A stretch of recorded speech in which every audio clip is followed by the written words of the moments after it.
Hey, I've noticed that the sky is burning and that the worst people ever are in charge of everything. That's a great point, Brennan. Why are the worst people in charge of everything? I went into making this video thinking I knew the answer, but the deeper I got into the research, the more complicated I realized it was. There's some super interesting science, and when I say science, I mean it in a pretty loose way because it turns out it's very challenging to research. But one thing that isn't shaky is that almost everyone agrees that the people in charge are not the best of us. There are countless surveys measuring a lot of different statistics, but it usually shakes out that about 70 to 80% of people say they are largely disappointed in their political and business leaders. And that includes believing that they are untrustworthy and corrupt. So that's fun. Opinions on politics are slightly worse than opinions on business leaders, and roughly a quarter to a third of people say that they actively dislike both political parties, at least in the United States, and don't feel like any of them accurately represent them or their beliefs, which is a group that I increasingly find myself a part of. So that data is pretty clear cut, and if you're familiar with my frustrations on the fact that every research seems to be about the United States, for once, this is even global. Obviously, the numbers change a little bit country to country, and some of the labels change a little. But broadly speaking, very few countries have faith in the people who are in charge of their political and business environments. So if everybody hates them and nobody trusts them, why are they in charge? Well, there's a few reasons. The first is just the idea that power corrupts, which is kind of true, but in the last decade or two, it seems like the research is showing less that power corrupts and more that power amplifies. Power gives people the confidence to do the things they've always wanted to do, and it gives them the capacity to act on those desires. People who are selfless and generous have been shown to become more generous when given power, whereas those who view the world more transactionally become more exploitative and self-serving. I'm currently working on a future video about John and Hank Green because I find them interesting examples of people who have used influence in what appears to be a very sincere attempt to do good. So if that topic and the idea of using power for good interests you, then stay in touch, subscribe, keep an eye out, that video will be coming, or it's already right here. But if power is amplifying tendencies that are already there, that means that we're taking sort of bad people, putting them in power, and then that's making them into really bad people.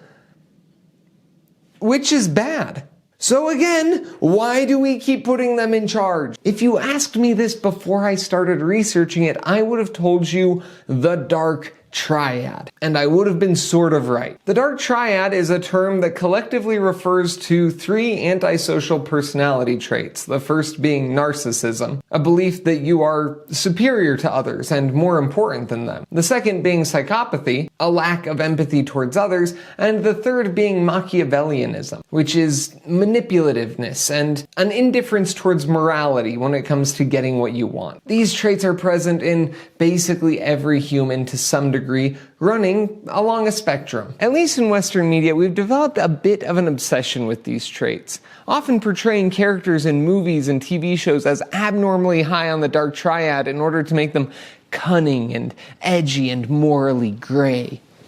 TV shows like Succession and House of Cards portray these cunning and manipulative people at the heights of politics and business, which is somewhat accurate. As Frank Herbert famously wrote, power attracts pathological personalities. It is not that power corrupts, but that it is magnetic to the corruptible. And high levels of the dark triad have proven to be statistically more common in CEOs and in politicians. This leads people to think that darker personalities are more cunning and intelligent and successful, but that's where they get it wrong. Because dark personalities aren't more successful, at least not statistically. A massive number of fairly psychopathic and narcissistic individuals live sad, lonely, miserable lives, wildly unsuccessful across every metric, but they do tend to shine in certain areas. For example, CEOs with high Machiavellianism have been shown to negotiate better and in turn have higher salaries than non-Machiavellian CEOs.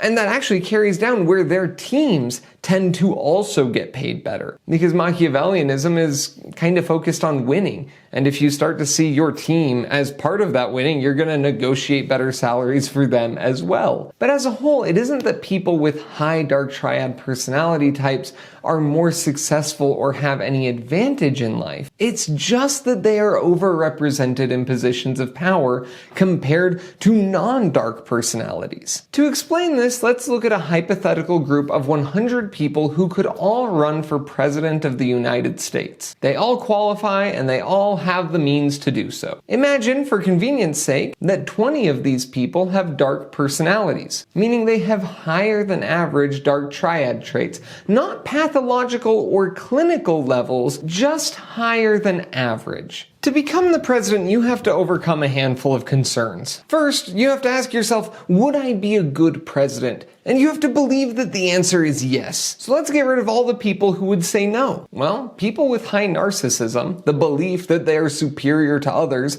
are going to be more inclined to say yes. And so more dark personalities are going to advance through that barrier than is statistically average for the whole population. And then even if you believe that you could be a good president, there's some fear there. What if I do a bad job? What if I mess things up and ruin people's lives? Like, what if there's someone better suited for the job and I'm gonna hurt people in that position? That sure feels a lot like empathy. And someone who is higher in psychopathy isn't going to be as concerned about those implications. They won't be as concerned about what other people think or feel, or as worried about the damage they might do. Once again, many of our average people would drop out, deciding not to try to be president, whereas more dark personalities are going to advance. Now you already have a disproportionate amount of dark personalities running for the office. Not all of them by any means, but more than if you just sampled all of the population at the beginning. And once again,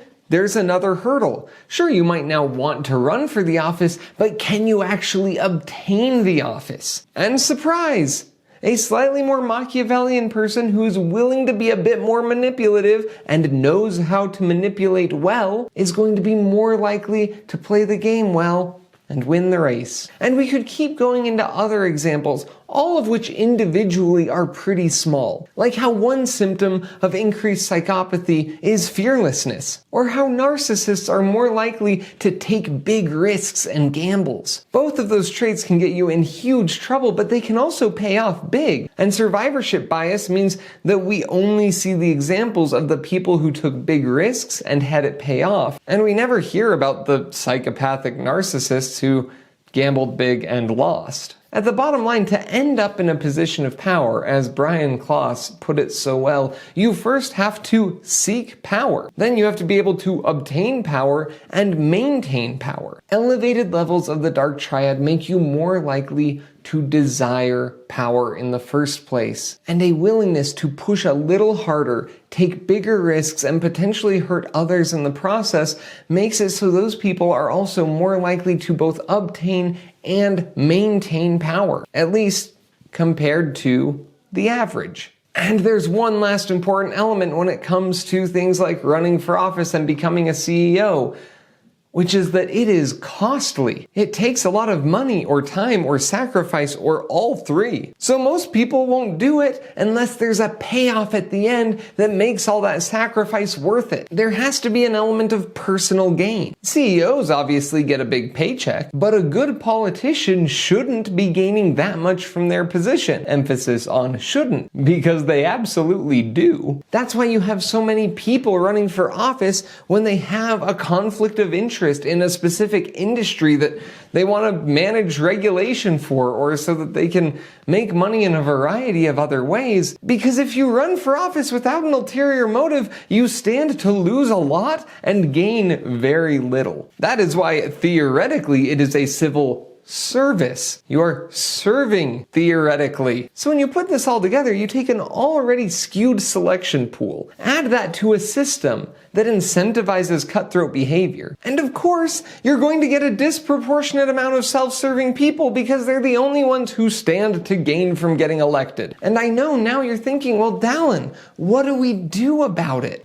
And I don't know. I'm not a political scientist. I study workplace culture. My best guess is that you would have to increase the pool of good people, thus increasing their odds of making it through the gauntlet and successfully electing a good person. So more non-dark personalities need to run for office and then stay uncorrupted once they are in power. Like, that's my guess. It's a lot easier to fix in the corporate world, especially in private companies. Public companies are a whole nother deal, and that's a video for another day. But in private companies, it's much easier to just make economic incentives for being a good leader. Because you can do it by either having a very conscientious and moral board of directors who hold the CEOs and executives accountable, or on the other hand, by creating a culture of conscientious consumers and employees. That shift is already happening as more and more employees are willing to prioritize their health and well-being over their work. Trends like quiet quitting have already made a significant cultural impact as bosses look to keep their employees engaged and productive, and the answer consistently comes back to,